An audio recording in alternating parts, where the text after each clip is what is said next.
2 Timothy 4:3, for the time will come when men will not endure sound doctrine, but having itching ears, they will gather around themselves teachers to suit their own desires.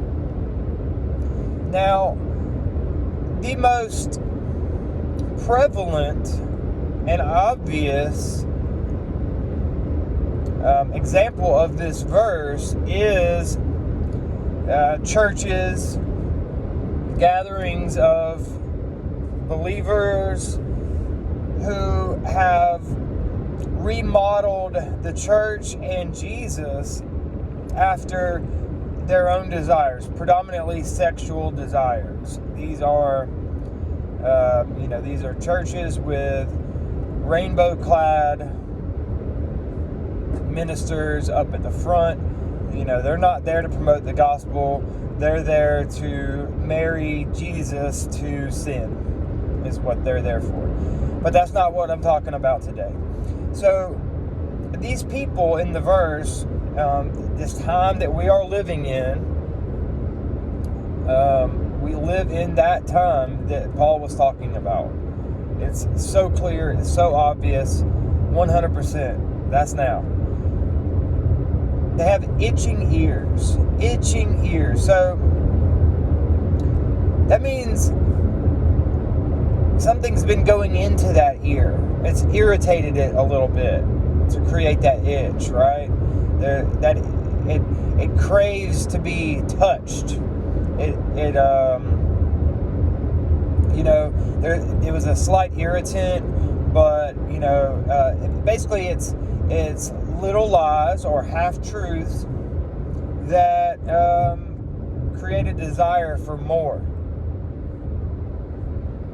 And the other part of the verse that we're going to look at is gather around themselves teachers to suit their own desires, right? Now, because of that itch, that desire is related to the lie that first went in there to create that itch. Okay?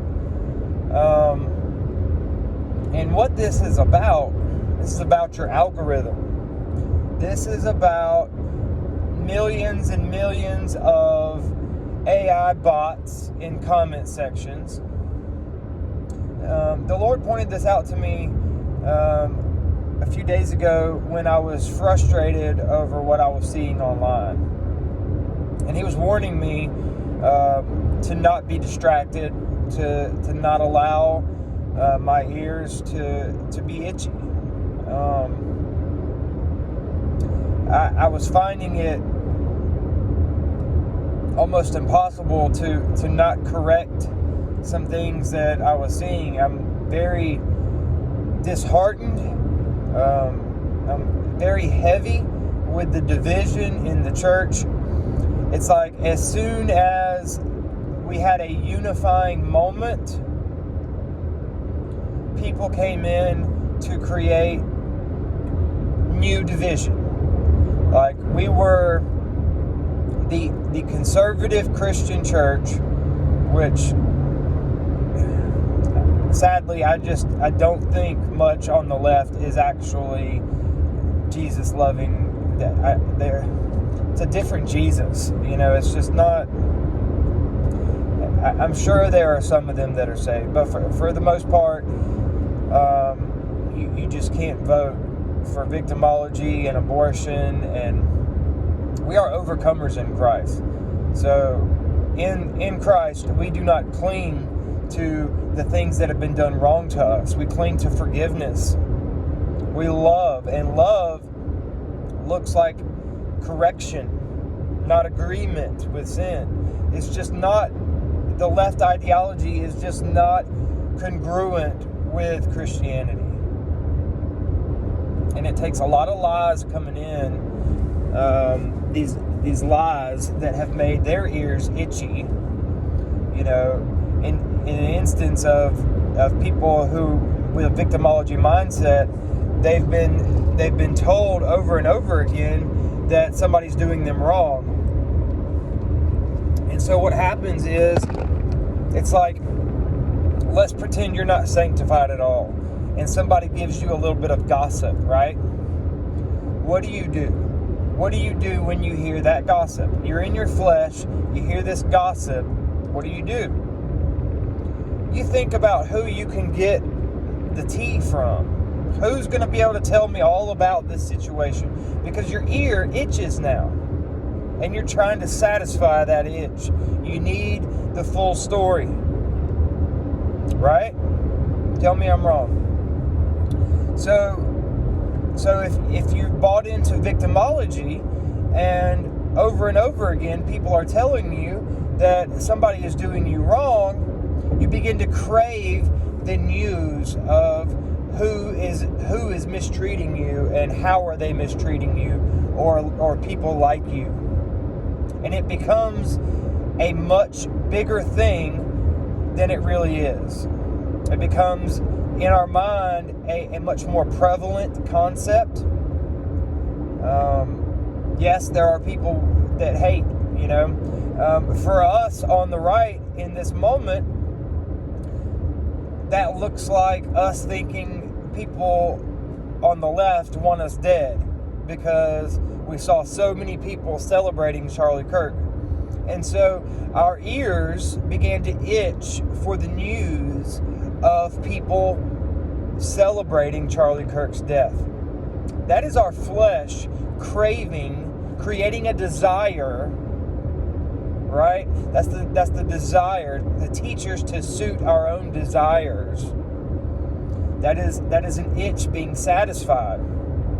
It's important that we recognize this, and likewise for people supporting DEI, and who believe that the systems of government are all racist, even though none of that racism is on paper. In law, it's all if anything skewed in the opposite direction in order to try to counter what is not common anymore. When you win because of a fight, and the fight keeps shifting, you have to keep the fight going, or you don't win anymore. Democrats cannot just proclaim that the battle has been won against racism, because that's their whole platform, fighting for minorities. Even though we in America, we go through our lives in this country, and we are surrounded by people of different beliefs and colors on a day-to-day basis, and we just don't see it. Or we see it very rarely compared to the amount of times and mixing that we see in our culture where we don't see it. It's like driving a car. Driving a car is dangerous, but we drive cars every day. And maybe you saw a wreck yesterday, but look at how many cars you saw that did not wreck. That's our system. That's the way it works. You get a bad driver in a position, and that makes driving look unsafe. But for the most part, we do it every day, and it's perfectly safe. So right now, and I've been saying this from about 48 hours after Charlie was murdered, that the enemy was shifting his gears, that he was going to be creating division within the church by coming at the church from a different perspective. And this is becoming more and more clear to me, and why people cannot see. Look, it's no secret that the elites want the general population divided. Okay, now, and they've had a huge problem with Trump because he unified so many people on the right. That's why his rallies are so,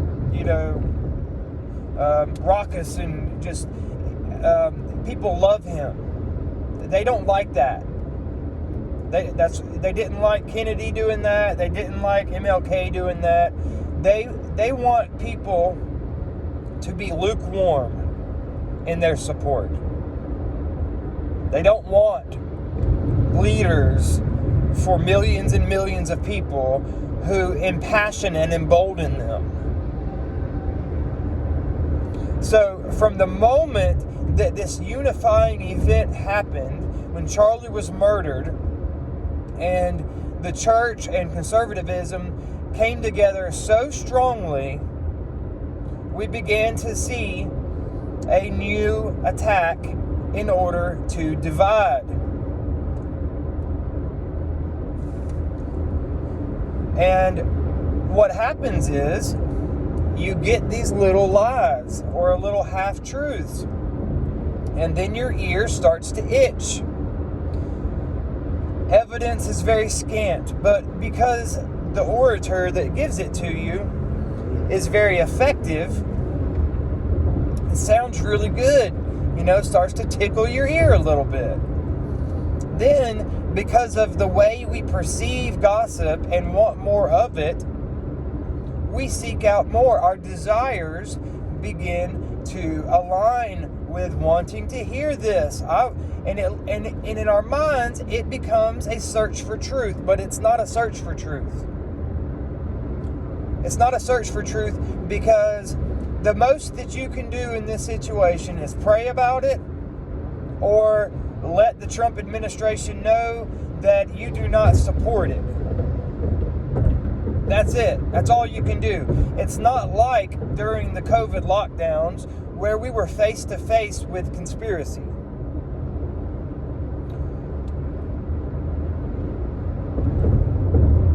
And what this looks like, it's become ingrained into the system. This is something that's systemic right here. This itching ears and and teachers that suit our own desires. This is systemic. This is your algorithm. This verse has been put into technology. You can't help but to have your ears itched. So as soon as you watch a few things, maybe drop a couple comments, and they're in the same alignment, that's when you begin to fall into this verse. Now, don't get crazy with this, because you're not losing your salvation here. But you can take this verse really, really far and become really, really deceived. And that's what what I mentioned, the most prevalent example of this verse is this. It's so obvious, right? That's because of how extreme the deception has become. But it's not a black and white thing. This verse, this spirit of deception that Jesus warned us about in the end times, is alive and active in the earth. And Jesus warns us that it is so strong. It is so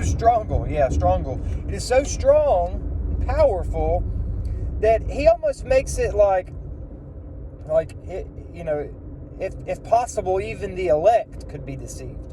And that's saying something. You have the Spirit of truth, and Jesus is like, if it's possible, he's not speaking from his divinity there. That's not an all-knowing statement.